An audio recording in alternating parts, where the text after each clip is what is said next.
જય સ્વામિનારાયણ।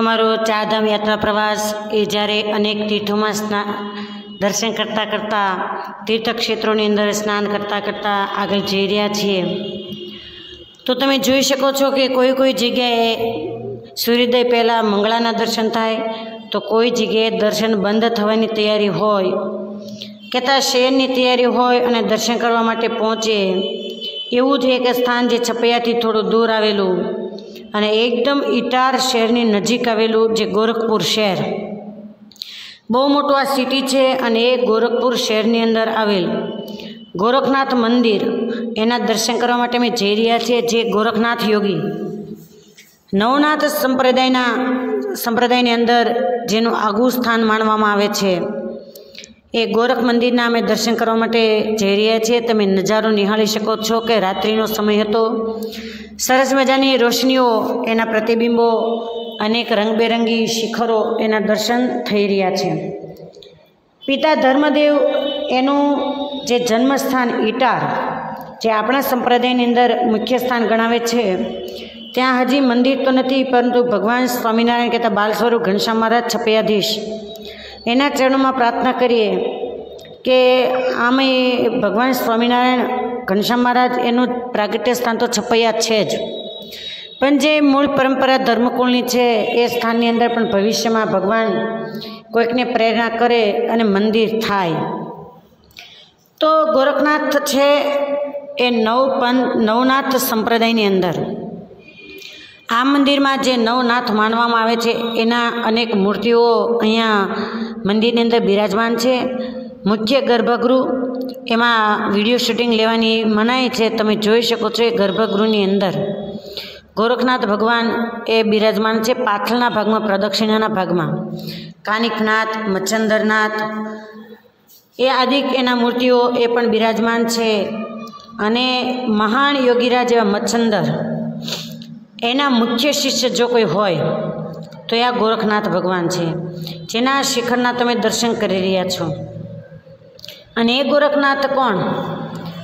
તો એમાં કહેવાય કે ગોંડ બંગાળ દેશનો જે રાજા ગોપીચંદ, જેની રાજધાની કાંચનપુરમાં હતી, ગ્રાઉન્ડની અંદર તમામ દર્શનાર્થીઓ એ ફોટા માટે ગોઠવાઈ ગયા છે ને આખો સંઘ એ પરિસરની અંદર છૂટાછવાયા થઈ ગયા હોવાથી થોડા અંશે થોડા યાત્રાર્થીઓ એને તમે જોઈ શકો છો। તો આ વિશાળ પટાંગણની અંદર બહુ મોટું ગોરખનાથ ભગવાનનું મંદિર આવેલું છે। અને અમે જ્યારે ગયા એ જ વખતે ત્યાંના સીએમ જે યોગીજી એ બરાબર આવ્યા હતા, એટલે સિક્યુરિટી પણ ફૂલ ચોકી પહેરો હતો। કોઈને વિડીયો શૂટિંગની અંદર થોડું કહેવામાં આવતું, અને જ્યારે આ સ્થાનમાં પગ મૂકે ત્યારે તો વર્ણિરાજ આપણને યાદ આવે, કેમ કે નીલકંઠ વર્ણિ ગોરખપુરમાં સંજય બારોટની વાડીએ પધારેલા છે। અને ત્યાં પ્રસાદીનો કૂવો છે, જે કૂવો આ મંદિરમાં જ આવેલો છે, પરંતુ જ્યારે મેં સિક્યુરિટીને વાત કરી તો અમુક સિક્યુરિટી અમને ત્યાં જવાની મનાઈ કરી કે ત્યાં દર્શન નહીં થાય। બીજા સિક્યુરિટીની પાસે ગયા ત્યારે એમ કહ્યું કે સીએમ આવ્યા હોવાથી અત્યારે અમે ત્યાં તમને અનુમતિ નહીં આપી શકીએ। ત્રીજાની પાસે જ્યારે ગયા તો એમણે કહ્યું કે અમને ખબર જ નથી કે અહીંયા ક્યાં કૂવો છે। જેની ઈચ્છા એ પ્રમાણે અમને જવાબ મળ્યા, કોશિશ તો ઘણી કરી, પરંતુ અમને એ કૂવાના દર્શન થયા નહીં। ગોરખનાથ મંદિરના પરિસરમાં જ મોટું વટવૃક્ષ આવેલું છે, જે આખા વટવૃક્ષના થડને ધાગાઓ કહેતા દોરાઓ વીંટવામાં આવેલા છે। જ્યારે આપણે અહીંયા વટ સાવિત્રીનો ઉત્સવ હોય અને બેન જ્યારે વટ સાવિત્રીનું પૂજન કરવા માટે વટવૃક્ષના પૂજનમાં જતા હોય એ દિવસે અને દોરો વીંટે છે, એ જ રીતે અહીંયા પણ આખા વટને દોરાઓ વીંટવામાં આવેલા છે। તો માતા મેનાવતી અને ત્રિલોક્યચંદ્ર એના પુત્ર એવા ગોપીચંદ મહારાજા, જે ગોપીચંદ મહારાજા એમ કહેવાય કે જે મેનાવતી છે એ ભર્તુહરી અને વિક્રમાદિત્ય એમના બેન હતા। કહેતા ગોપીચંદ મહારાજાના મામા હતા, કે જે ભર્તુહરીને પિંગલા થકી વૈરાગ્ય થયેલો અને ઉજ્જૈનની અંદર જે નગરી વસાવી અને કાયમના માટે નિવાસ કરીને રહ્યા એવા વિક્રમ મહારાજા, એના જ બેના મેનાવતી હતા। ગોપીચંદને ચંપાવતી નામના એક બેન પણ હતા, જેને કુંદનપુરના રાજા કુંદસેનની સાથે પરણાવવામાં આવેલા, અને ઓમા નામની રાણી, એના સિવાય 1200 પટરાણીઓ હતી. મેનાવતીને પોતાના પતિનું અવસાન થયા બાદ જ્યારે વૈરાગ્ય થયો, સંસાર નાશવંત લાગવા લાગ્યો, અને એ વખતે ઝરૂખામાં એકવાર ઊભા હતા, અને ત્યારે અવધૂતના વેશમાં એને જાલંધર મુનિ એને જોયા. અંતરની અંદર શાંતિ થઈ. તપાસ કરવામાં આવી કે યોગી કોણ છે. સૈનિકો દ્વારા ખ્યાલ આવ્યો કે નીલવનની અંદર નિવાસ કરનારા આ જાલંધર નામના મુનિ છે. બીજા દિવસે મેનાવતી એ પૂજા સામગ્રી લઈ અને જાલંધર મુનિની પાસે ગયા. પૂજન અર્ચન કર્યા બાદ પોતે ગુરુ કર્યા અને શિષ્યત્વ સ્વીકાર્યું.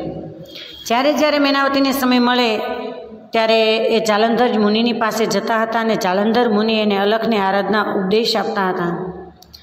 વાત ફેલાતા ઓમા નામની પટરાણી એની પાસે આવી, અને એમણે ગોપીચંદ મહારાજાને મેનાવતી વિશે કાન ભંભેરણી કરી અને શંકા કુશંકાઓ કરી.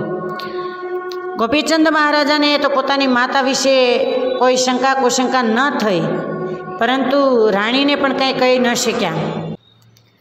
ગોપીચંદ મહારાજા એમને પોતાની માતાને વિશે આ રીતે કાન ભંભેરણી કરતા શંકા કુશંકાઓ કરતા ગોપીચંદ મહારાજાને એમ થયું કે મારી માતા વિશે કુવિશ્વાસ કરો, અવિશ્વાસ કરો, શંકા કુશંકાઓ કરવી, એના કરતાં તો જે મૂળ છે એને જ મારી માતાના નજરથી દૂર કરી દઉં, અને પોતાના સૈનિકો દ્વારા જાલંધર યોગી છે એને એક કૂવાની અંદર, અવાવરા કૂવાની અંદર ફેંકી દઈ અને ઉપર કચરો નાખી દેવામાં આવેલો.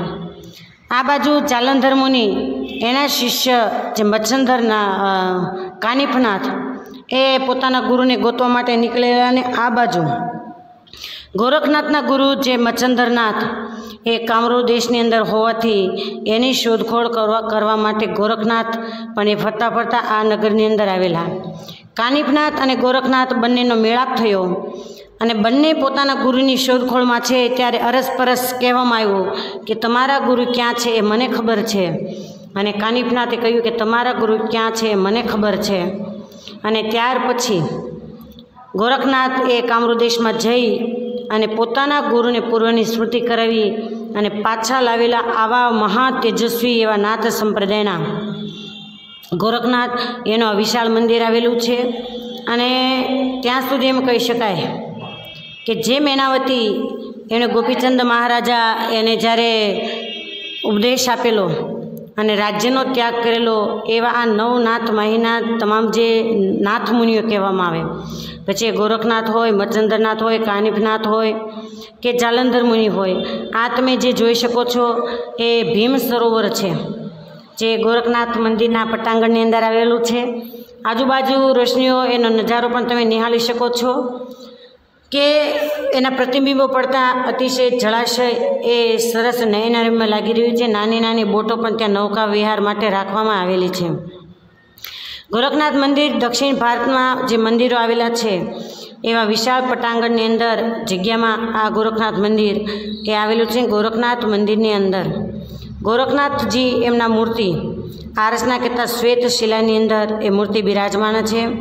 આજુબાજુના પરિસરની અંદર કેટલાય મંદિરો આવેલા છે. એમાં અહીં ભીમ સરોવરના કિનારે તમે જે જોઈ શકો છો એ ભીમસેન સૂતેલા તમે નિહાળી રહ્યા છો. એમ કહેવાય કે જ્યારે 5 પાંડવો એમને રાષ્ટ્રીય યજ્ઞ એનું આયોજન કર્યું, અને ત્યારે તમામ ઋષિ મુનિઓ અને સાધુ સંતો, રાજા મહારાજાઓ એમણે જ્યારે આમંત્રણ આપી અને નિયુક્ત કરવા માટે આગ્રહ કરવામાં આવેલો, હાજરી આપવા માટે કહેવામાં આવેલું, ત્યારે તમામ મુનિઓને, ઋષિમુનિઓને, બ્રાહ્મણોને તમામને આમંત્રણ આપવા માટે ભીમસેન ગયેલા, અને ભીમસેન આ જગ્યાએ ગોરખનાથને પણ આમંત્રણ આપવા માટે આવેલા. એ વખતે ગોરખનાથજી યોગ સમાધિમાં હોવાથી એને જાગવામાં વાર લાગી, અને ત્યારે ભીમસેન એની પ્રતીક્ષામાં આ જગ્યાએ સૂઈ અને આરામ કરેલો, અને આજે એ જ જગ્યાએ ભીમસેન આરામ કરતા હોય એવું દ્રશ્ય રાખવામાં આવેલું છે. આજુબાજુમાં સરસ મજાના આંબાઓ છે. આ યુપીની અંદર તો તમે જુઓ તો ઠેકાણે આપણે જેમ લીમડાઓ જોવા મળે એમ ત્યાં આંબાઓ કેરીઓથી લચમચી રહ્યા છે. હવે પટાંગણની અંદર જ્યારે અમને પ્રસાદીના કૂવાના દર્શન કરવા જતા ત્યારે અમે સિક્યુરિટીની સાથે વાત કરી રહ્યા હતા અમારા યાત્રાર્થીઓના બહેનો, પરંતુ કંઈ જ મેળ નહીં આવવાથી બહાર નીકળી રહ્યા. હવે બહારના ભાગનો પરિસર કે જ્યાં જાણે મોટો મેળો હોય એ રીતની દુકાનો હારબંધ જોવા મળે છે, ચકડોળો જોવા મળે છે. નાના નાના છોકરાઓ એને ફરવાના સ્થાન, બેસાડવાના સ્થાન, નાના નાના ચકડોળો ગોળ ગોળ ફરતા હોય એવું જોવા મળે. એ સાથે